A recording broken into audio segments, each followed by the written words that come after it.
Okay, we're back again with another exciting edition of Sports this morning, reaching you from Channels Television Sports Center in Lagos, Nigeria. My name is Austin Okunakpan. Welcome on board. So much to talk about in your exciting world of sports. Yes, Nigerian boxers are set to leave the country today for Kazakhstan for the International Amateur World Boxing Championship that will take place in Almaty, right there in Kazakhstan. I just spoke to the coach Tony Koyegwachi. Says they're in full spirit for that championship, and we're hoping Nigeria gets to win some medals. We're talking about boxing. In football, it's no news. The Super Eagles of Nigeria are in Abuja. They're getting set for that all-important clash with the Warrior Antelopes of Ethiopia.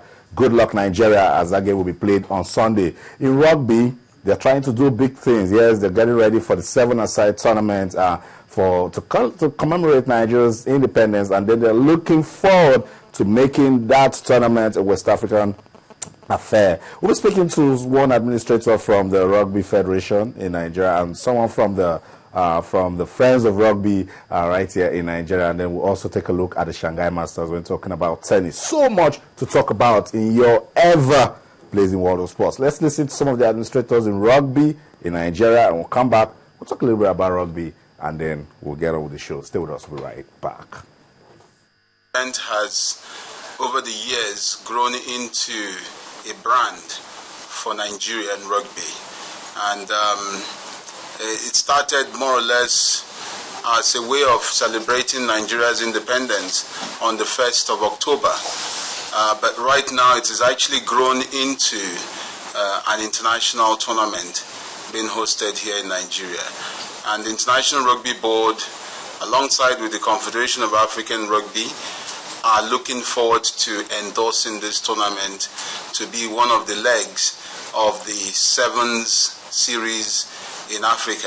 If it's successful, IRB can look at it and maybe probably make Nigeria a leg of the Sevens series, which we are looking forward to. I think it's going to be a weekend of fun. What we are just trying to do now is just to sell this to the people out there to just come and have fun with their family.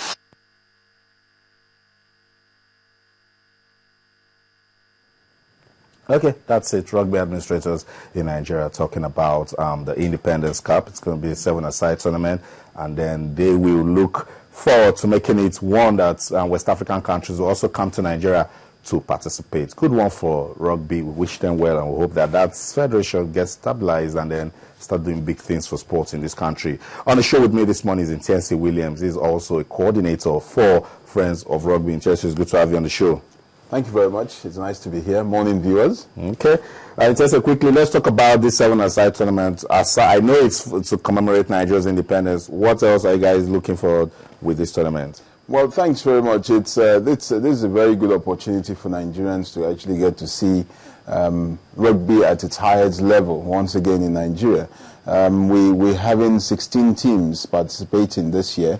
And this is the 5th edition of the Independent Rugby Sevens Championship. This year is actually having 4 international teams coming in. We're having a team coming in from the UK, from South Africa, from Egypt, and from Ghana, and that's a big plus for Nigerian rugby. This will give our domestic players and teams the opportunity to size themselves up with international teams and see what standards they make of it.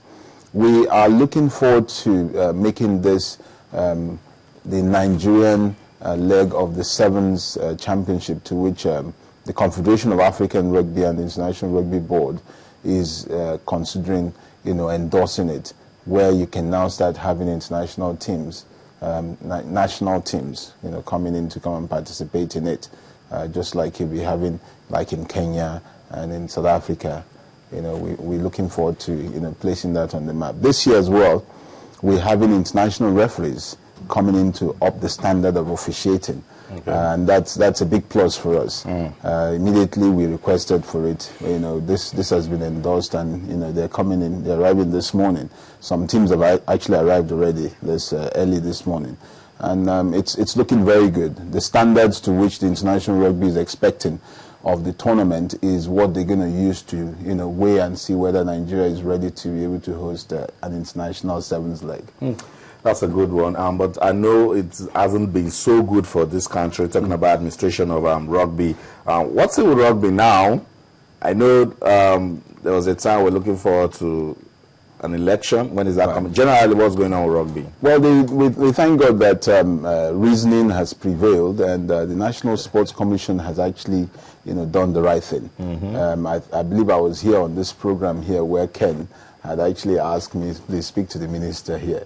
And many other people have been speaking to the minister, and I really would like to thank the Honourable Minister and of National Sports Commission and the Director General for actually listening to the words of reason from well-meaning sports administrators in Nigeria. There's no room for concession in sports administration. Yeah. There's nothing like that anywhere in the world. And by and It happens here. it just happens here. I mean, you're trying to concession everything, every property of the federal government of Nigeria. And the issue here is that federations are not the property of the federal government. The stakeholders own it. The international body is the owner of all the sports. You only key into it. FIFA owns football. Yeah. IRB owns rugby. Nigeria only keys into it. And if you run foul of any of the statutes, you'll be, penalized. So we thank God that this has actually come to some good ending right now, where all federations, all the concession federations, that's 10 of it, has been asked to go for the normal elections, where democratically the stakeholders determine who will be on board. And right now it's gone out to 6 geopolitical zones in the country, and everybody is entitled to vie for the position. And they've just done nominations and screening of candidates in the 6 geopolitical zones, and thereafter they're going to have the elections there.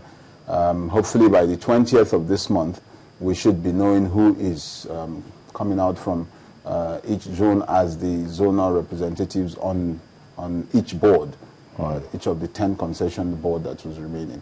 And by the 24th of this month, we should be having a new board in place. After that, we should all be moving in the same direction towards making Nigeria rugby home. That's it. When that is done, we have a stable league. Start looking forward to going for competitions, and maybe, who knows, we won't qualify for the Rugby World Cup. Yeah, we're looking forward to Rugby World Cup. Is, I would say to you, it's a tall order, because the qualifiers have already taken place. I'm not even looking at this year or next year, but I'm just talking about the future. We need to go up the ladder and start getting involved in the major competitions of the International Rugby Board and the Confederation of African Rugby. Move up on the ladder in terms of the world rankings. That's it, Cesar. Thank you so much for coming on the show. Thank you very much. It's nice to be here. If I'm to play rugby, what will you fit? You fit very well into it. A prop would do well.